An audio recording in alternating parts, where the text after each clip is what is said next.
left onto Highway 28 southwest of Sandbar Ferry Road. Yeah, I heard one earlier when they're backing in.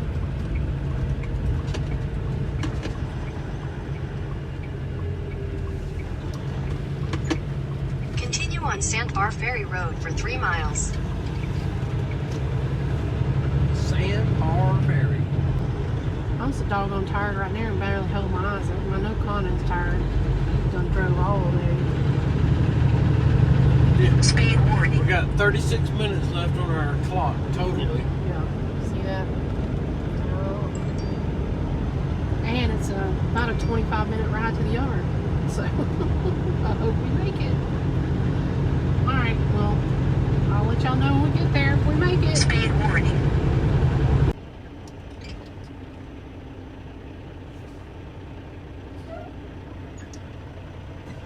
Well, we made it. As you seen, 21 minutes on the clock. So it didn't take as long to get here as we thought it was going to. Traffic's not bad right now, since it's after 11 o'clock at night, so not too bad. Not too bad.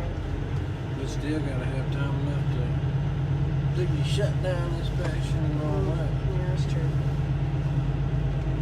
Well, our trailer's already here waiting on us to pick it up, so we're just going to shut down and haul it in the morning. Well, good morning, folks. It's actually a very beautiful day. Conan's out doing his pre-trip check. And we're fixing to head to Dalton, Georgia with this load from the North Augusta yard. This is what's in the middle of the yard. I have no idea what this stuff is. No clue what they do with that.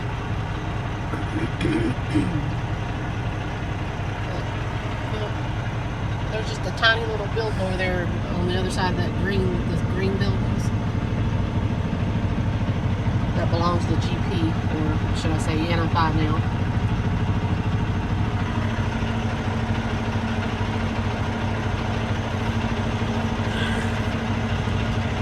Well, we ready to go? Yeah, everything looks good. Alright, folks. We'll see y'all in Dalton.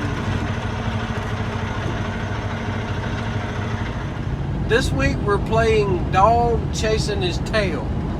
We start chasing it left and then they call us and then we have to chase it right. So we grab a load and we're headed to drop it and then they change it. So every day this week we have changed up pretty much every load that we have grabbed. So it makes it difficult, but I mean we're still making money, we're still getting miles. It's just it makes you have to jump through hoops. This morning when we left the North Augusta yard, we were going to Dalton. But that load In 2 miles, keep to the right on I-675 south. We got a message that we needed to tick-haul it on the yard, pick up another yard, and then we're headed to Midland, Georgia to drop that. Then we're headed to, I think, somewhere around Savannah and grab something, and I don't know where we're headed then. But we've already got our 2 pre-plans after this. yeah, this one we're dumping on the Atlanta yard, the one that's supposed to have been going to Dalton. So they sent us a message and told us to dump it on the Atlanta yard, pick up a load on the Atlanta yard, and take it to Midland, Georgia. Then we're going to Pooler, Georgia, which, you know, they're right there close together. Pooler, which is right there at Savannah. We're taking that load to Lugoff, South Carolina. And after that, we don't know yet. Yeah. Hopefully we'll have enough time to do all that. And I guess if we don't, we'll be parking somewhere. And then tomorrow's Friday, so I imagine part of the go back up to Lugoff, then we'll grab something else and probably head back into Atlanta again. So we sometimes do over 2,000 miles in no less than 4 states. Hey, you know, me and Erica just realized something. We was coming into Atlanta and we're coming up I-20, getting off on 285 because, you know, every truck has to. And we're going to get off and there's not those normal can swallow a whole truck holes in the road. And they're actually fixing 285. They're cutting out putting concrete in and then grinding it smooth. And they had that whole exit ramp smooth now. So me and her were saying that we're going to have to quit talking bad about Atlanta eventually because they're going to get all this stuff fixed. And they're cutting the trees where you can actually see getting off of the... It'll be done by the time maybe by the time we retire. We'll retire, but I mean, you know what I'm saying? I actually see improvements, and I'm seeing improvements in all the states on all the... I gotta get over. I'm seeing improvements with the highways in all the states, so I'm starting to feel better about it. There for a little while, I was like, oh my God. So we're half mile from it. It says left lane closed. Everybody's still in left lane. Nobody's trying to get over. Nothing else. They'll go all the way up and start bumping the barrels, and then they'll work their way in. Well, part of the reason is nobody pays attention to signs anymore, and the other reason is because a lot of times when they work on the roads and they finish, they don't remove the signs, or they leave them to use them again tomorrow. And that's a bad thing here in Atlanta. Yeah. They do that. They will leave the signs so nobody believes them. So they do run up. So I will say that. The people doing the construction will leave those signs. You know, it's not always something stupid like they're working 300 foot off the side of the road and it gridlocks everybody. So this right here is just where people won't go on and get in the left hand, you know, from the left hand lane and right hand lane, and then we can roll on through. And that's a lot of the times us truckers will wind up blocking off that left lane. That way everybody will get over early and keep going. All this is everybody's trying to get over at the last minute. Show how close we are. I mean, we're 1,000 foot and people are just now getting over. But if the construction leaves the signs out for days saying lane closed because they don't go back and get them before they go home, nobody believes it. And so a lot of times you'll be coming down through here like this, everybody's already got over it, and then you'll get that one that wants to thread the needle, zoom, right past you.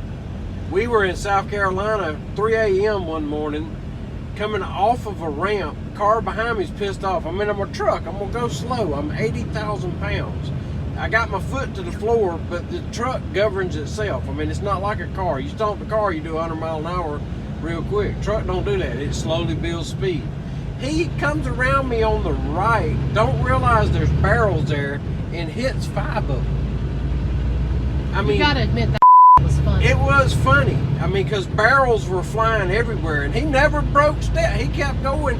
I mean, if I'd have hit something in my car, I'd have got out looking at the damage or whatever, show the, you know, what we're going through. I mean, this is the gridlock for 14 minutes to come through, and there's 2 lanes open. And the other thing is, once people get up to the construction thing, it's still highway speed. They don't have a sign out here saying slow down or anything else. So you can come through here literally at highway speed, and people won't. They undoubtedly there's this unwritten rule somewhere in the Constitution that says if they got construction going on, it's 15 miles an hour, and that's just not it. So people not knowing how to drive cause a lot of the gridlock. It's just ridiculous. 14 minutes and there was 2 lanes wide open on the interstate just because people wouldn't go on and get over. And then the construction folks, I actually called the DOT in Tennessee and talked with one of their engineers. Actually, the engineer called me back. I called and left my complaint online about the fact that 1,500 foot before they had the lane closure was where they was putting the signs. Well, you go to Kentucky, they will tell you 10 miles out, left lane closed ahead. They got the little blinking signs up there. Well, in Tennessee, no, it's 15 foot before it and gridlock. It'll take you an hour to get through there. Well, by the time you go through 3 states and spend an hour in each state, you got to sit down and park somewhere, reset your clock. That's 3 hours that you losing money. So I called him and told him. He called me back. Well, they wound up putting it, you know, these $1 million boards that we're paying for that's on the interstate that they've got, you know, take your kids out of the car instead of actually putting something up there. yeah, take your kids out of the car. It's hot. It stays up. Yeah, we got They probably cost about 16 or 18 million, truthfully. I'm just going to say $1 million board. They got it up there that we paying for, and that's all the only message they put on there. Well, that guy actually put it on that message, left lane closed ahead. So, and it was about 4 miles back. Of course, nobody's going to listen to it, but at least it's something. So, it's really frustrating. We're out here, we drive, all day, every day. I mean, we're basically 11 hours worth of driving and up to 14 hours, doing this and that. So we see a lot, get used to it, understand how it goes and flows and what needs to happen. And then you get people that, this is no lie. My daughter went to get her learner's license, or driver's license. But, her learner's license. Well, I took a year and taught her how to drive. I took her through every scenario. She had to drive on a dirt road. She had to go to a parking lot and park. She had to parallel park. We had to drive on the interstate. She had to do merging on, merging off. I mean, every scenario that I could think of, I made her do it until she perfected it. And that she could go and drive and I wouldn't even have to open my mouth.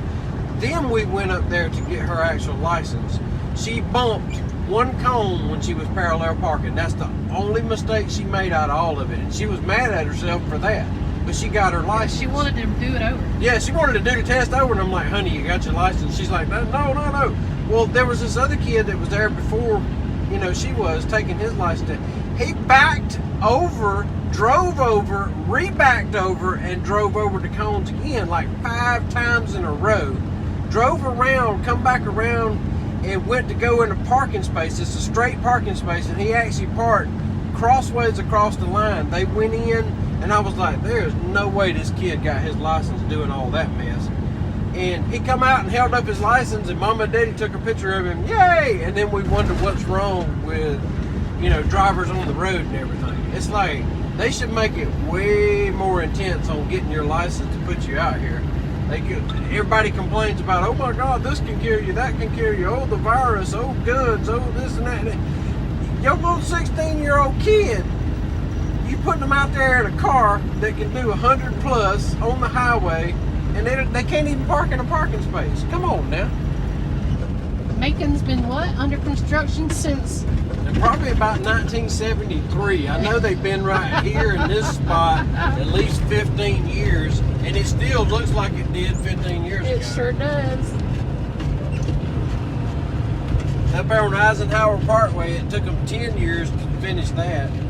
And talk about Jacksonville, Florida, too.